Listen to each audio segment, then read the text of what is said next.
Ang galagas. Isang nagamotor. Di, isang layon na. Nagbalik siya. Sino nagsininggitan nga. Kawatan. Ako pa tuloy ang kawatan nga. Anong pagpunto sa iya. Tumugon sa tawag ng Bacolod City Police Station 2 ang UNTV News and Rescue Team upang tulungan ang lalaking sugatan na nasa kustodiya ng mga otoridad bandang alas 11 ng gabi, October 7. Nagtamo ng malaking bukol at gasgas sa ulo ang biktima dahil sa pagtakbo nito at pagtama ng kanyang ulo sa bakod na kawayan.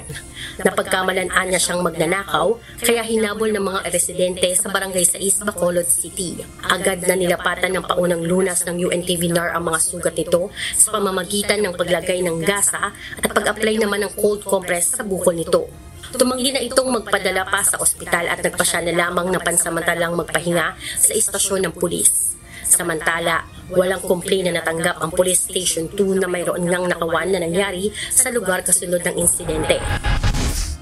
Sa Cavite, inasistihan ng UNTV News and Rescue Team upang madala sa ospital ang isang 44 anyos na lalaking pasyente para sa nakaschedule nitong follow-up treatment pasado alas 7 ng umaga nitong Lunes, October 7.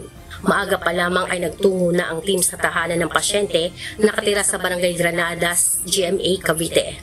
Napag-alaman na aksidente ang lalaki habang ito'y nasa trabaho nang biglang bumagsak ang dumbwaiter elevator dahilan upang maipit ang kanyang kaliwang binti at magtamo ng deformity.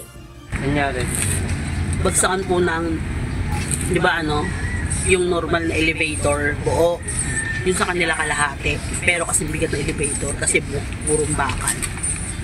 Bumagsak sa... Bago umalis ang team sa bahay ng pasyente, ay kinunan muna nila ito ng vital signs upang masiguro na maayos ang kalagayan nito.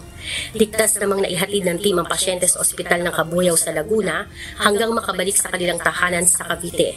Sa mga nangangailangan ng agarang tulong sa panahon ng aksidente o sakuna, makipag-ugnayan po sa UNTV NAR Hotline 8911 UNTV o 8911-8688.